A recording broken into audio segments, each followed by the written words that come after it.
Hello, and welcome to the Student Ministry Conversations podcast. This podcast is all about equipping, encouraging, and inspiring youth pastors weekly with topics that are brought to the table by youth pastors from all over the world. And now, here's your host for this week, Brent Aiken. Hey, and welcome to the podcast. If this is your first time listening to us, we are excited that you are with us.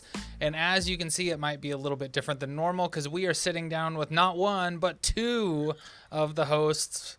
And it is fun to have these episodes here and there throughout the last couple seasons. And we hope to have more of these in the future as we look towards the coming of season 5, which is crazy to me. Because I don't know about you, Russell. When I thought about this, I definitely never saw this reaching 5 seasons, let alone finishing a first season of 50 episodes.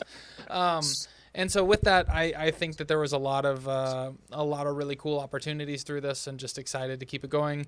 And with that, we can't do that without you guys that are listening. So thank you so much for listening.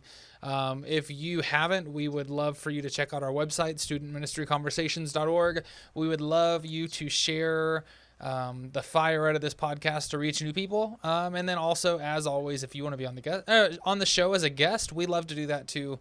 And you can contact us through social media at Talk Student Men, or you can email us with our first name. So it'd be Brent or Russell or Melissa at studentministryconversations.org. And we would love to have you as a guest on the show. But we have a couple different routes we could have gone with this episode, but I think Russell has kind of a defined plan, because Russell is a planner, and Russell's a very good planner, I will say. And so with that, Russell and Melissa are both better than I am in this regard, but it is something that I have grown through in the 14 years of youth ministry, and that is planning for the future. And so, Russell, you had some ideas on planning for the summer, because it is already middle of February, which means that you are on the clock for planning and making sure you have time to register for camps, for conferences, for mission trips, for doing all the things. And so let's talk about it.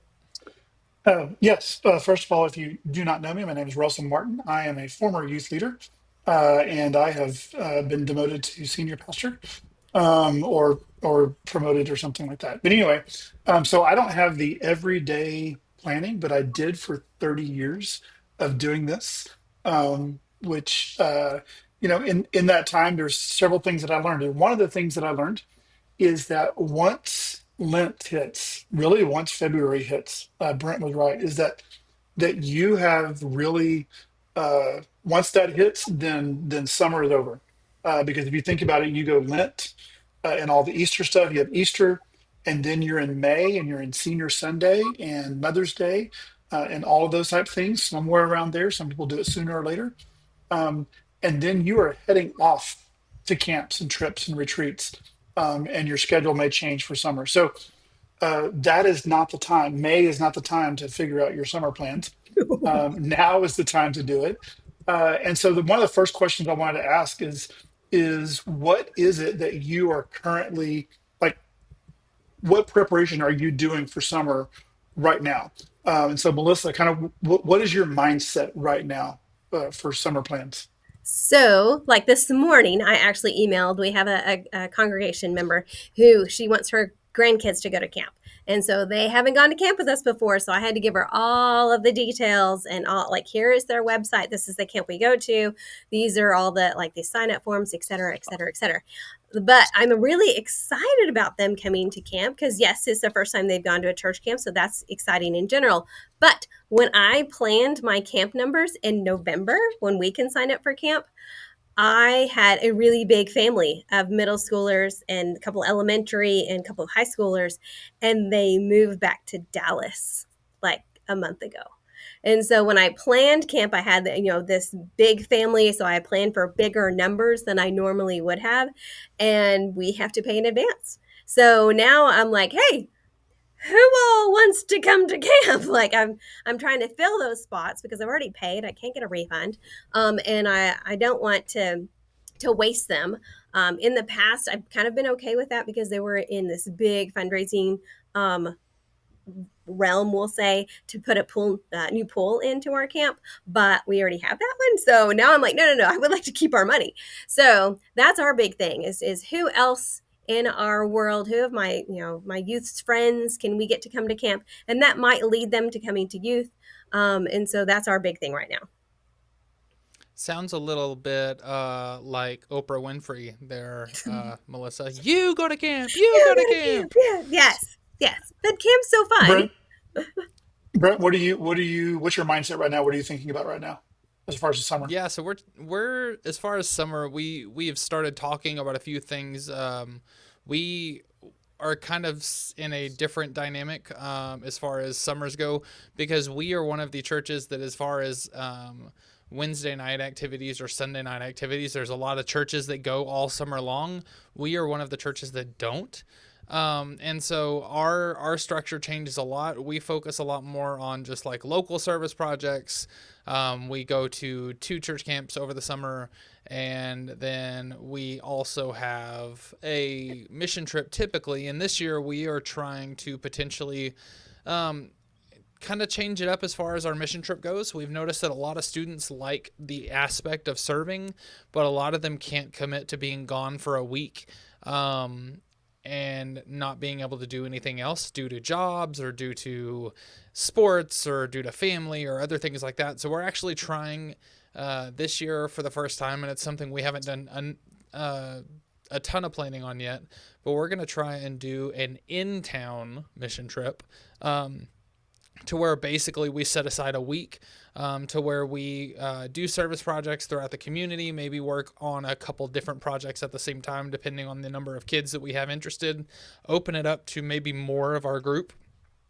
But then also come together at night for maybe some teaching or lessons, or maybe have an opportunity to where they can come together and do that as well. And so we're working towards that. Like I said, that's a new thing for us, and that's one of our focuses for this summer.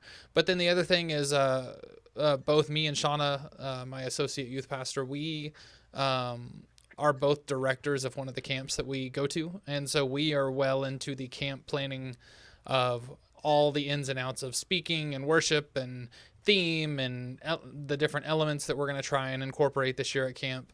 And so, yeah, we definitely are at least knee deep, if not waist deep, already in planning for summer.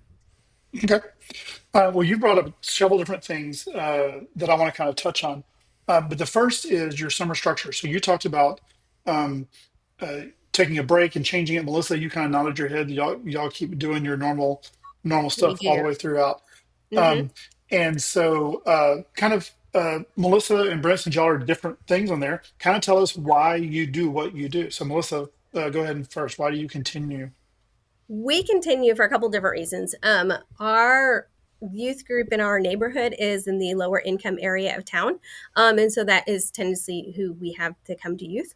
And so I can make sure that when they come to youth once a week, that they are still getting a meal. I can kind of check on them as far as those economic resources, because they're not going to school during the week. They're not getting those free breakfast and lunch. So I can kind of double check to say, okay, how are we doing? Are we okay? Kind of stuff. But it also, trying to figure out how to politely say this. Our kids are also those kids that if you left them alone for too long without anything to do, trouble can happen. So if I can plan activities that gets them out of their house, out of their normal locations, maybe not with those friends that are not the best, maybe with some church friends instead, it can create some activities or some spaces for them to make better decisions. And Mhm. that one came from, goodness, my first year here. I caught a couple of the older boys saying that they were going to try alcohol for the first time, that dad wasn't watching the fridge. And I was like, oh, hey, what's going on here? And so that was my first, we need to get you out of the house. We need to do stuff. And so whether that's activities in the regular church building, or if that's going places or doing service, that's why we continue to meet. There's a bunch of different reasons. I also like the routine of it. So the keeping going. Yep. And obviously, it's going to be context driven, depending on your context. So, Brent, what are the benefits that you have from taking that break? Yeah, I think it's largely kind of fueled and driven by church dynamic. When I got here, that's what they did. And I tried to go against the flow when I got here. And I was like, no, we're still going to meet over the summer. And it was very, very unsuccessful, due to the fact that kids had things that they were doing. Most of our high school kids either have jobs or something to that nature. A lot of them go and they're counselors at different camps over the summer. A lot of them do their family vacations over the summer, and stuff like that. And then we even have some special circumstances to where we have a kid that is literally dual citizenship. He is a United States citizen and a Italian citizen. And so him and his mom literally travel, and so he'll be here for like a month, and then he'll be gone for 4 months, and then he'll be back for 2 months, and then he'll be gone for 6 months. And so his mom runs a travel agency, basically, or like a tourist agent, kind of destination guide kind of thing. And so they spend a lot of time over there. And so he literally has dual citizenship. And so that's another thing, is like some of our kids are just literally in other countries, which is kind of fun as well.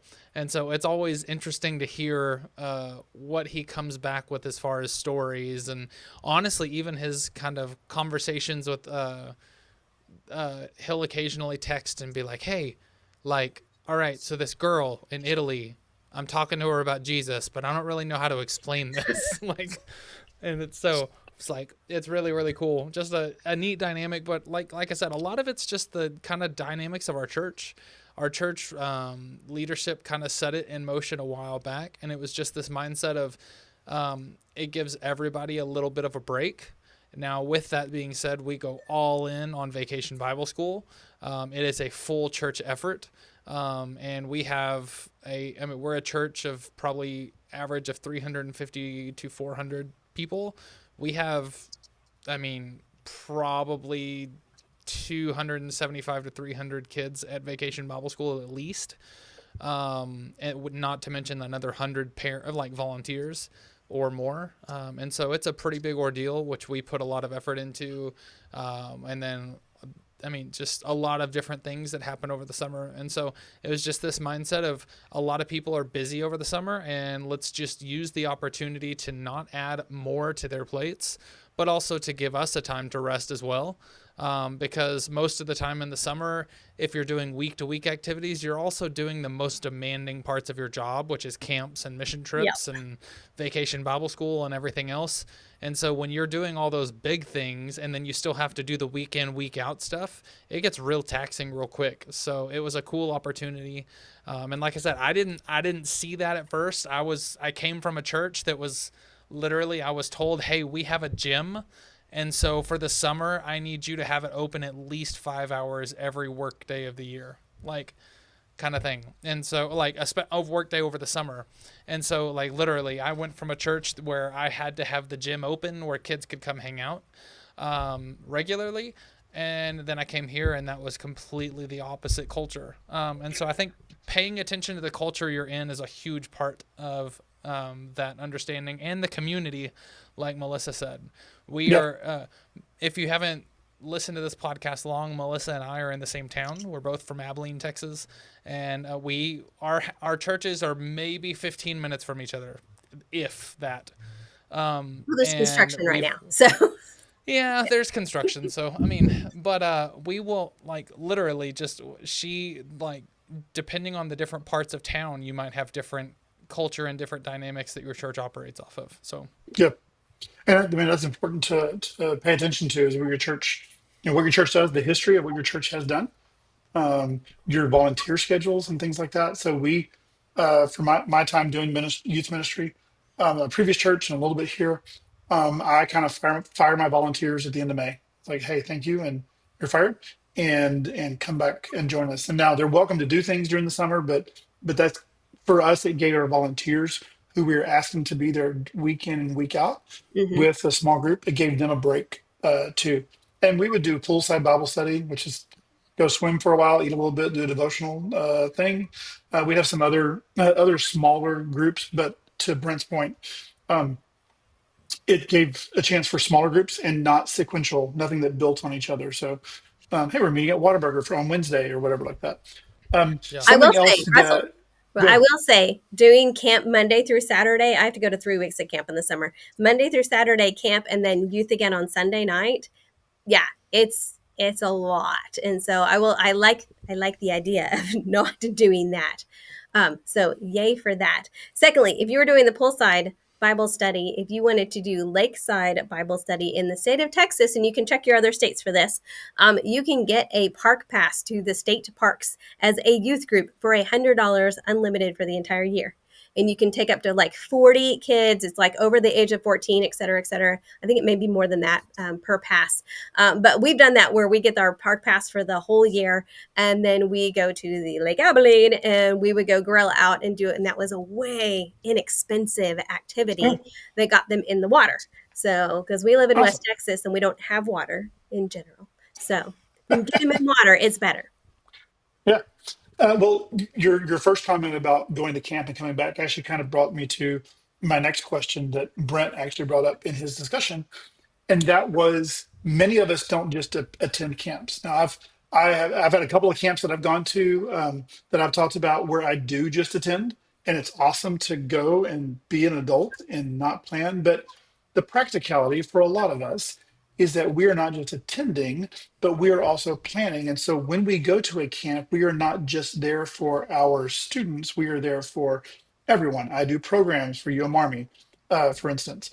Um, now, now in my world, I can go and do that because we have a youth director who's going to be doing that. But when you go, what are some of the things that you have to consider when you're going to a church camp or a work camp, and you're not just there with your students, you are leading other students as well? Either one can Who's jump this? in. Okay, I was gonna say, I mean, Mine's different. from the dynamic of leading the camps, we not only do we help with the camps, like I said, me and my associate pastor, youth pastor, we are the directors of the camp, and so I am the main guy, and she is the main girl, leader, and so with that, we have a lot of responsibilities. And so pretty much we split the dynamic of like if it's a guy related issue, I deal with it. If it's a girl related issue, she deals with it. But then I deal with the overall logistics and management of the camp. She handles the um, super important aspect of like camper assignments and rooms and small groups and everything like that. And so we are very, very taxed through our interactions at camp. And I will say sometimes we're so involved in planning and so involved in the running of camps, we sometimes can lose sight of having time to find those interactions with our own students. Now, fortunately, with this, we have a junior high.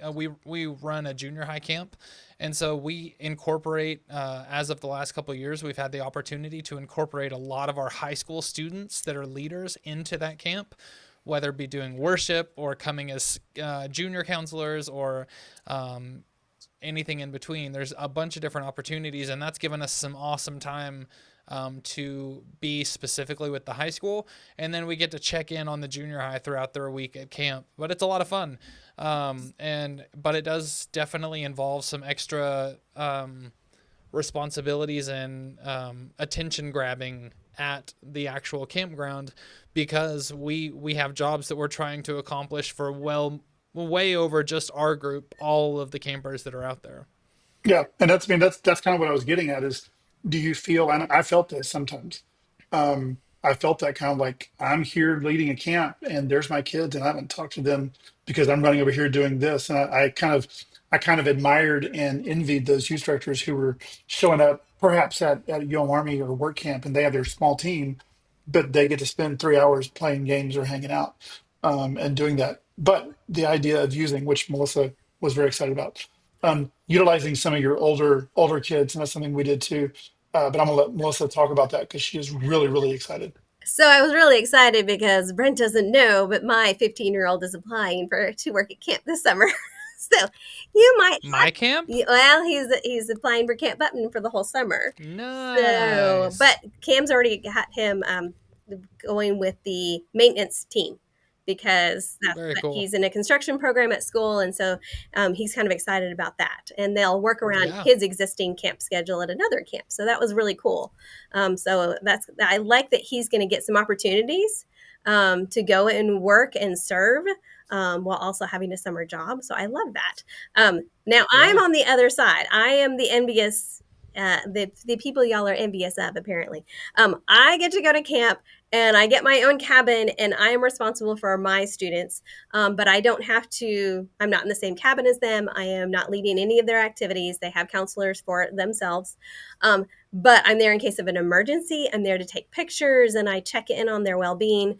When I say for emergencies, I've had to go to the hospital the last 2 years. So I think it's a necessary part of being there. I like that for a couple of reasons. I like that I can spend that time with them, that I can check in on them, but they've also got their college age counselors at our camp that can see what else is out there in the world, that someone else can tell them that Jesus loves them other than me, and it kind of sinks in a little differently. And I also get to, just, oh, hey, how are you doing today? And I get that one-on-one a little bit. So I like our camp experience for that reason.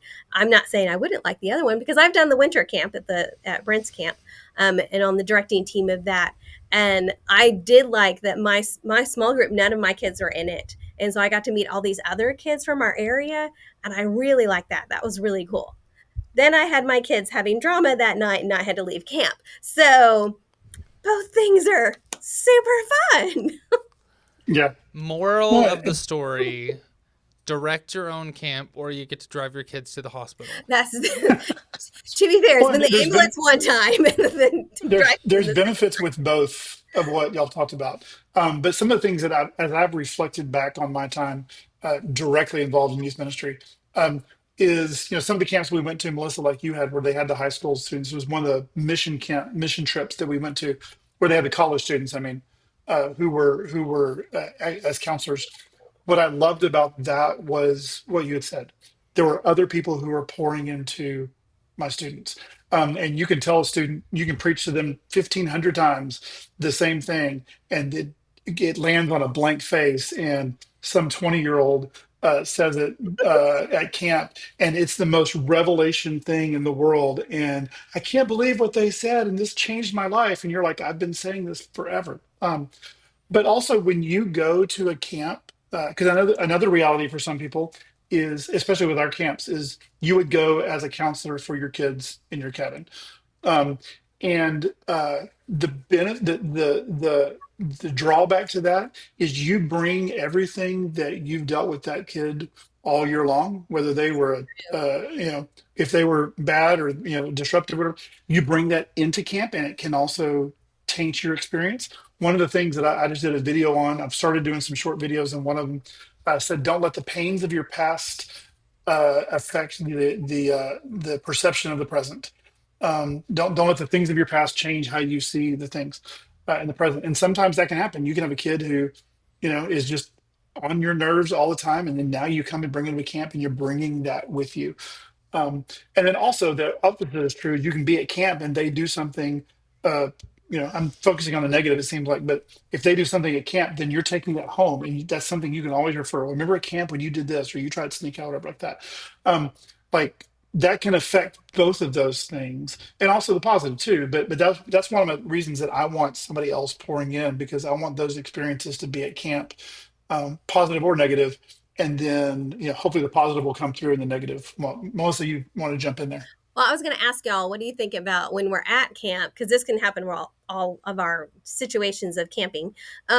When the kid does something that you're like, oh, that is so not good. That is not what I teach them. And it's just the reflection upon you. Does that make anyone feel either embarrassed or angry, or then you want to take them back and, a little bit? What do y'all think about that?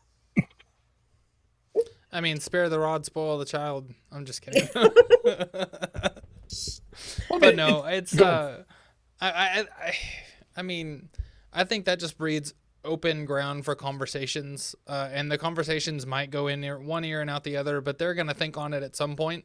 There's been plenty of times where I've taken kids to camp or taken kids as leaders, and it's just like I cannot believe I took a kid as a high school leader to junior high camp one time that brought a vape to camp, That and was my experience at your camp. I heard rumors that he shared it with junior high kids, and it was just like I will never, ever, ever, ever, ever, ever, ever, ever, ever, ever, ever, ever, ever take you on a leadership venture again. Like, kind of thing. It was just so, but I mean, we had conversations about it, and I was like, look, like, this is what I hear. I heard it from reputable sources. You can say that it didn't happen or lie to me all you want, but I trust the people who called it in, kind of thing. And sometimes our job is to have those tough conversations, and those moments to where it's like, hey, yeah, you messed up, like, make sure that you learn from this situation and move on, kind of thing. So I mean, Well, they happen. I don't think you can avoid them. That's true. I think you also have the opportunity, because I've had this even this past year, you have the opportunity for some other youth leaders to speak into your kids. Maybe you've told them, don't do this, or don't, you have a boyfriend and a girlfriend who are always right by each other, Mhm. and you, I mean, you've talked to your blue in the face and they're not going to listen to you. Or it's language, or it's attitude, or participating in events or things like that. Sometimes you can have another youth leader, a friend of yours, or somebody who says it again in a different way, or who just has a different attitude than you have. Maybe they are more forceful, or they are more fun, or they are more they may have more compassion than I do, which is often usually the case. And they can say things differently. And also too, they don't have to worry about that kid when they go home. If you are addressing an issue, you are also then addressing that every week after that. But maybe someone else can speak in and help you out, and speak into an issue, and then they don't have to worry about it because they're not going to see them, on Monday or Tuesday or the next Sunday or whatever. Mhm. Uh, Yep. so, Yep. so I know. Go ahead, Brent. Do you have something? No, I mean, I agree. But one thing I did want to kind of throw in, and this is something I hope that we could do maybe a little bit more in this podcast, is at least, especially if you're listening on Spotify, or if you're listening on another app that allows you to respond in comments or anything to that nature. I say Spotify specifically because that's the main one that we post on, Spotify and Apple Music. But with Spotify, I can add polls to the bottom of the podcast episode. And so if you're listening through Spotify or anything like that, I can add polls and you can respond. And so my question that I'd love feedback for the ones that are listening to on this is the fact of, like, what is your response to that? How do you look into those situations where you might have the kid that is like, oh my word, like I really, really do not like dealing with this situation every year at camp. I mean, do you have a rhyme or reason that's worth sharing that helps other people out in this process? So Yep. with that, the other thing is like any of these comments or thoughts that we're talking about, we'd love to have your input on the show. So throw it in comments or do anything to that nature, because we'd love to hear your takes on it as well. And who knows, we might even turn that into a podcast someday too. Dun, dun, dun. And call you to come be on the podcast and talk about it. Yeah. Um, so one of the other things that I think we've talked about, or we need to consider, is first of all, obviously, if you haven't registered for your camps or figured out your camps, a lot of those things, February is kind of the big month for that, just in general. So if you are listening to this and you're like, hey, I'm new to youth ministry, you might want to check into those type of things. How do y'all go about communicating? Is it newsletters? Is it all online? Is it Remind? Like, what are the processes and procedures?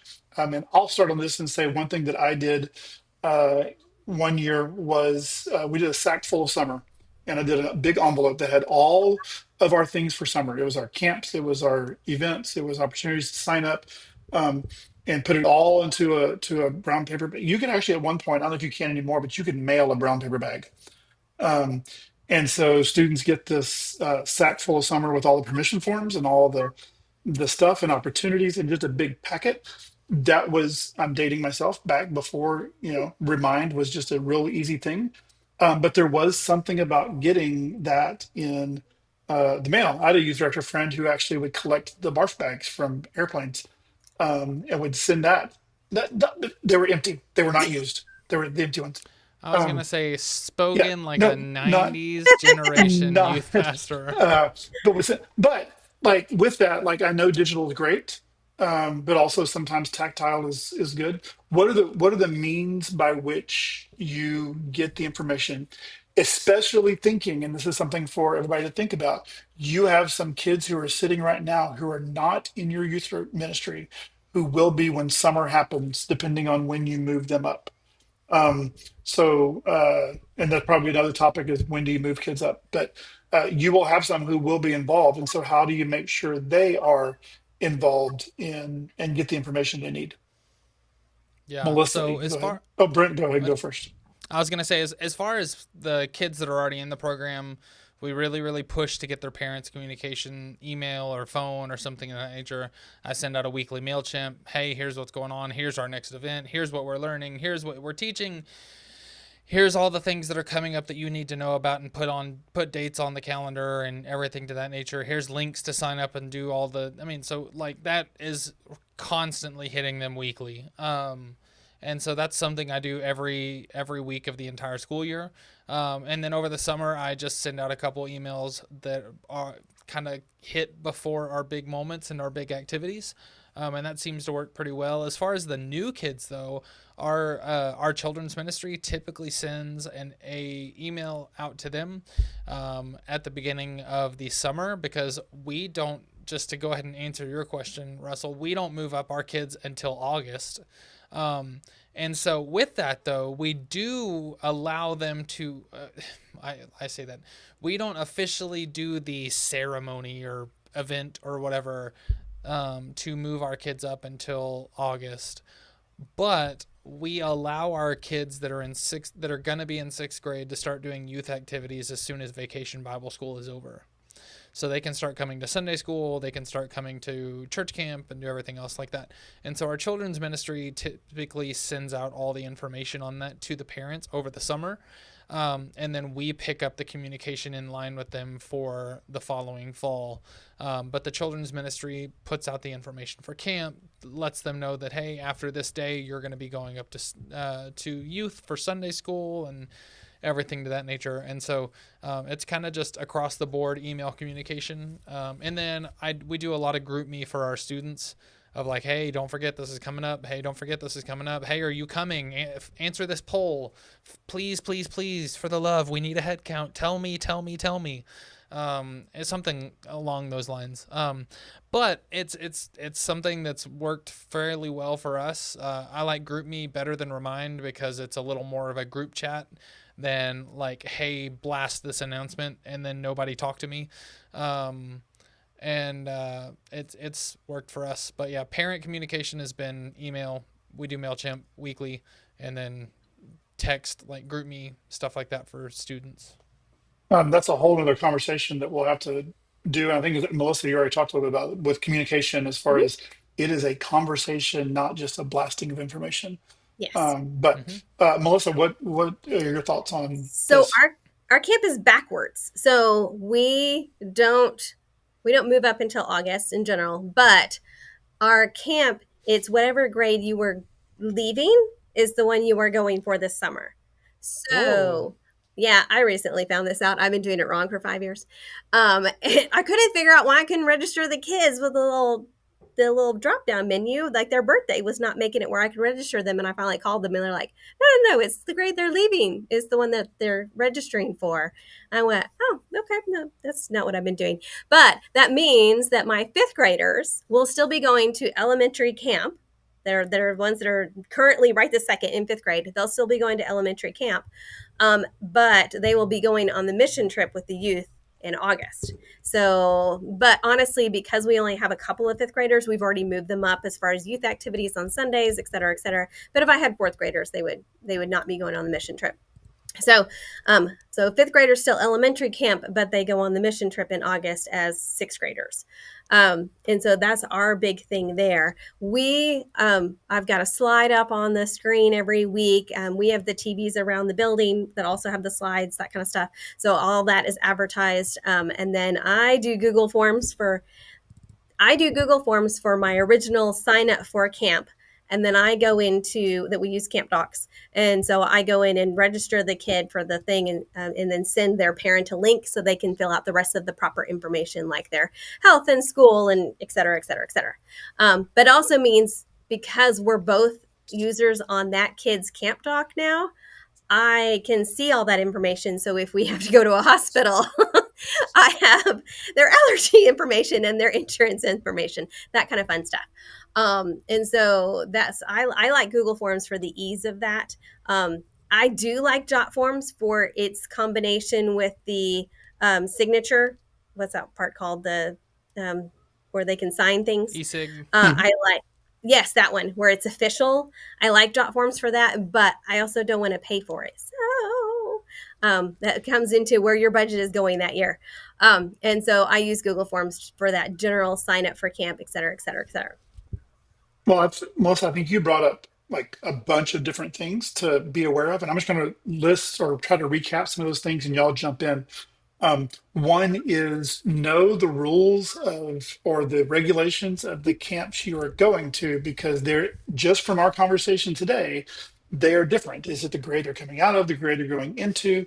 Anything else, Brent, you want to add on that? Because she brought that up. I honestly had never heard of another camp doing that. So, I mean, that's a great point. Like, I would have totally done it wrong for 5 years too. See, Girl Scouts is the other way around. It's whatever they're going into, and so that's what I assume. That's what our camp is. Mm-hmm. And so what grade be will clear you on be the entering camps. this fall? Exactly. Be clear on the camps you're going to, but also, Brent talked about talking to his children's ministry director. It's like some people, all those things are together. It's family ministries or it's next gen, some that's separate.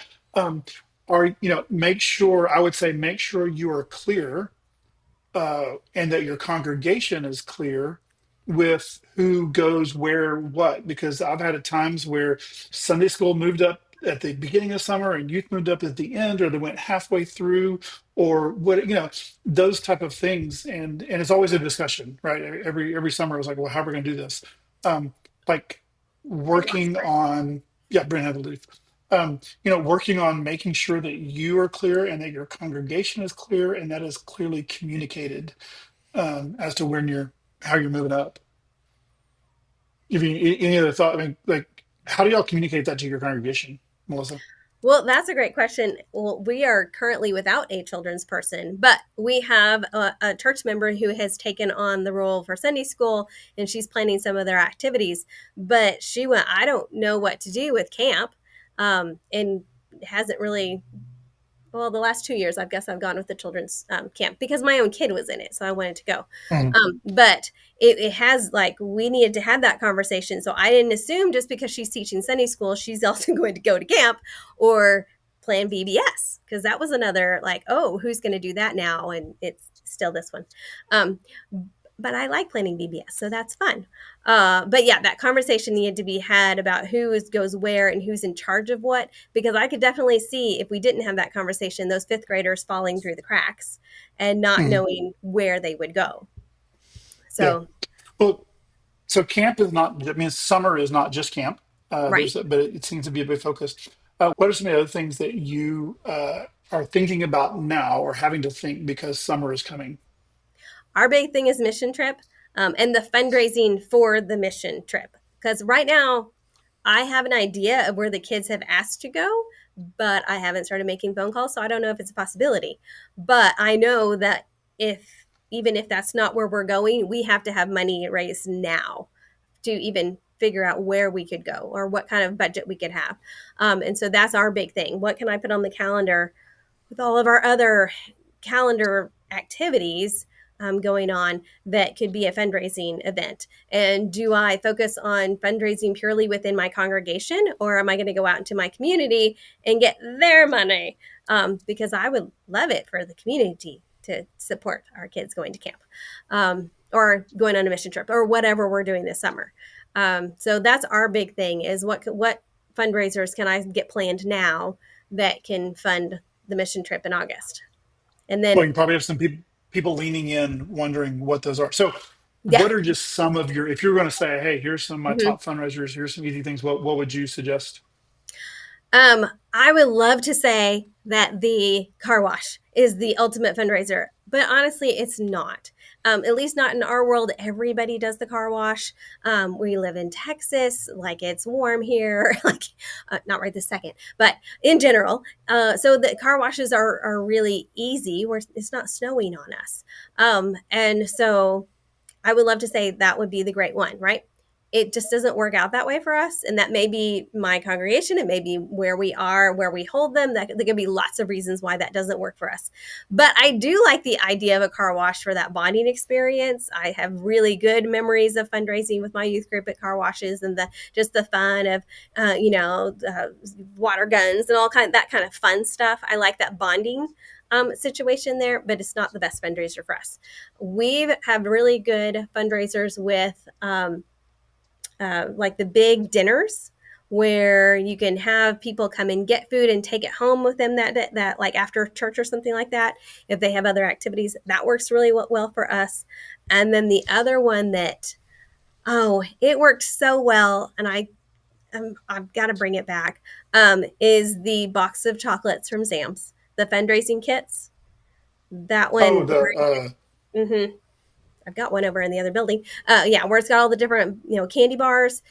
If you do it before they get out of school, because that's the kicker. You can't do that one in the summer because all of their buying people are not around them anymore. So if you do that when they're in school and they have the ability and permission to take those boxes to school, that one works really well for us. and that's not like the fundraising thing. That's like the chocolate comes in the box and you send a percentage. The As y'all are buying stuff from Sam's and do it yourself. Right. If you have a Okay. big enough youth group, the world's finest chocolate, I've done that one for PTO, is amazing. It is a really good fundraiser, and the people that run it are really nice and really respectful. Like they're really respected industry there, or company. But if you have a smaller youth group, because they have a limit on how many you have to purchase, if you have a smaller youth group, this one's at Sam's, it's a little bit less profit, but if that's what you have to do because you don't have the funds to do the big one, Mhm. that makes sense. I can lose a $20 bill with the world's finest chocolate in a Same. heartbeat.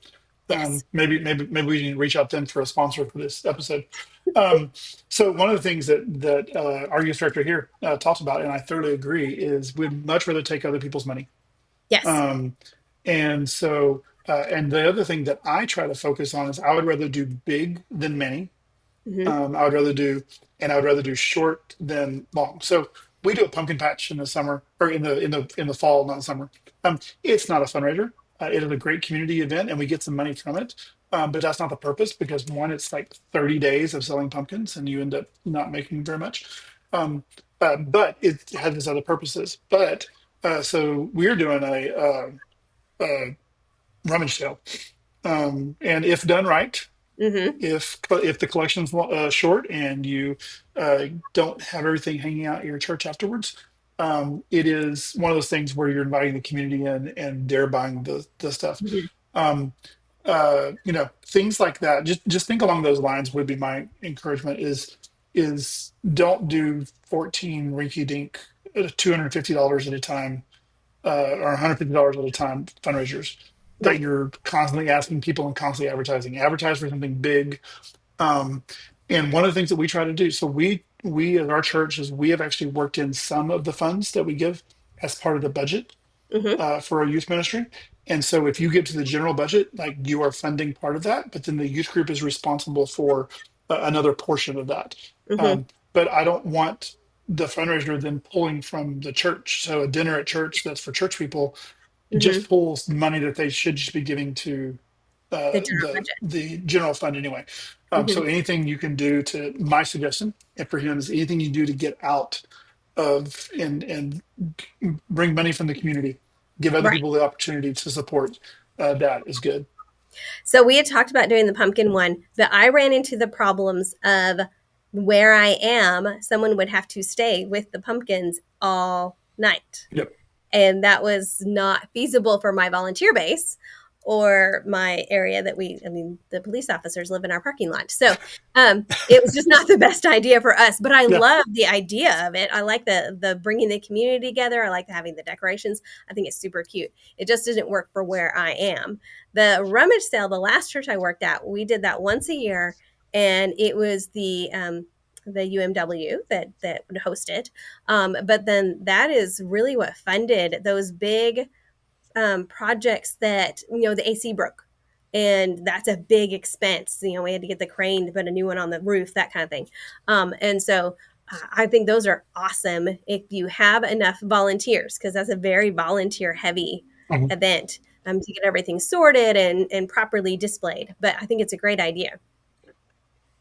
But it also is too, it's a kind of like a finite kind of time. Like you start Absolutely. collection, you end collection, and you're not doing it, perpetually through that. So, Hmm. well, anything else as far as planning for summer, that you can think of? What else is on your mind as you're going in? And one of my thoughts would be, I know I asked you a question, then I'm answering it. But and that is like right after summer, school starts, Yeah. and a lot of times stuff goes up until the very end. And so my encouragement is, if you're not thinking about your fall, like I said, once Easter comes, once Lent comes, school starting.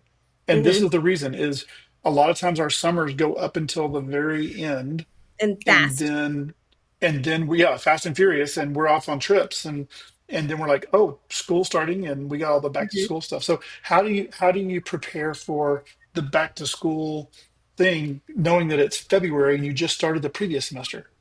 Well, for us, and this may be great information for the future, everybody. The children's director is taking that on. So she's not, well, I'm doing some air quotes here, the interim children's director that she doesn't know that she is. But she's doing the back to school event, the one that's doing our Sunday school right now. And so I'm going to camp with her with elementary kids, and I'm doing VBS. So she's taking on that next thing. So if you can delegate that to somebody else where they are not doing the things in the summer and they have the bandwidth and the brain power to start thinking for fall, that's a great way to do that. The other things that you had asked me a question about this, about other things we're looking at for summer, is having other smaller activities, because you may have those kids that can't go to camp because of football, or band or whatever, or they have a job, or they can't go on the mission trip for all those same reasons, and you don't want them to feel excluded during that time. That you still want to interact with them at like the water park, or going to the lake, or going camping on a weekend or something like that, where it's like a state park, something like that. You want to have those smaller activities that are not as intensive to include all of your kids.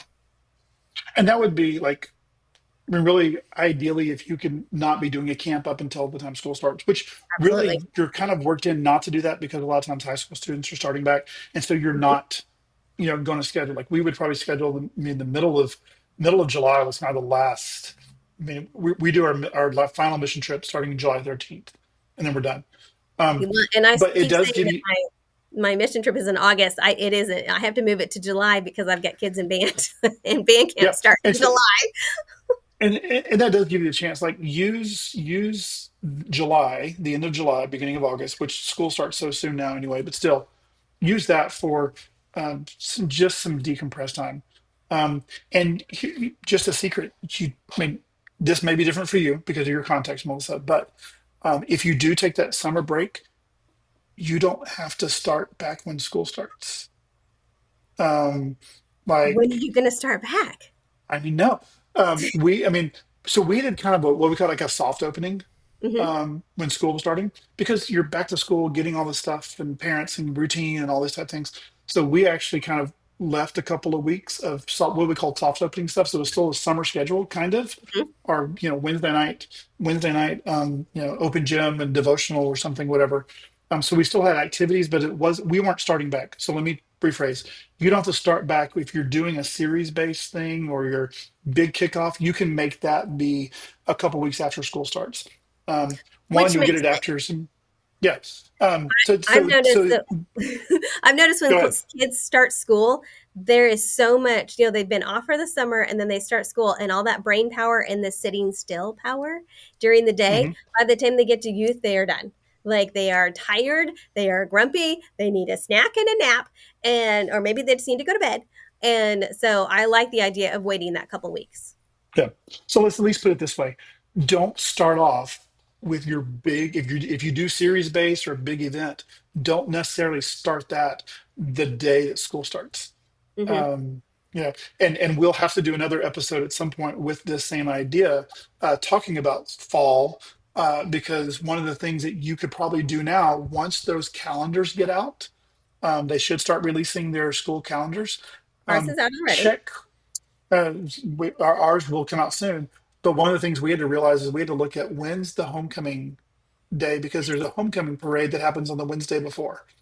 Hmm. Um, we have a thing called Meet the Hawks, or Meet the Falcons, Bird Falcons, Bird, Meet the Falcons, and it is a big community event. And so most of our kids are there, but it was happening on a Wednesday, and if we start our series at the beginning, then we're missing 2 weeks, or we're missing a bunch of kids. So that's still something you need to be considering even now, once you can, is what does your fall look like? When do you kick back? Because that's information you're going to need to get out to your people sometime in the summer. So, yeah. Makes sense. Well, Brent got kicked out. His internet left him. And so he was not here to finish up. But anything else that you want to add before we close out?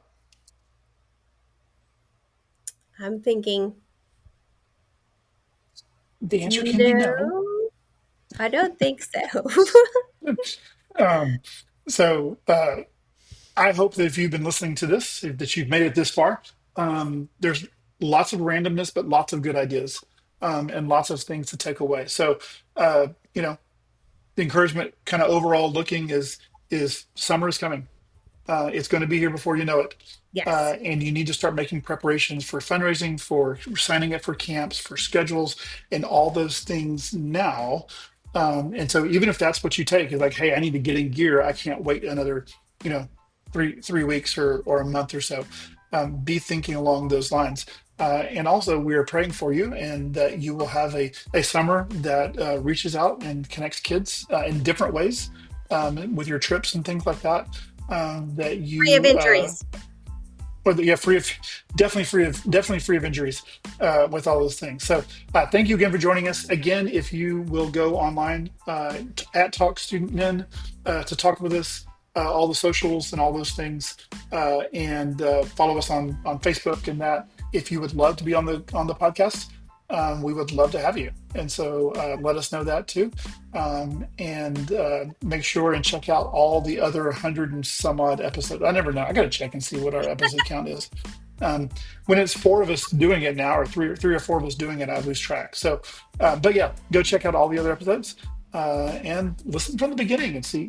You could get, if an episode a day, you could do it in the next 180 or so days. Oh, that's horrible. And then you would have all the knowledge in the world. So anyway, connect with us. Thanks. We'll talk to you later.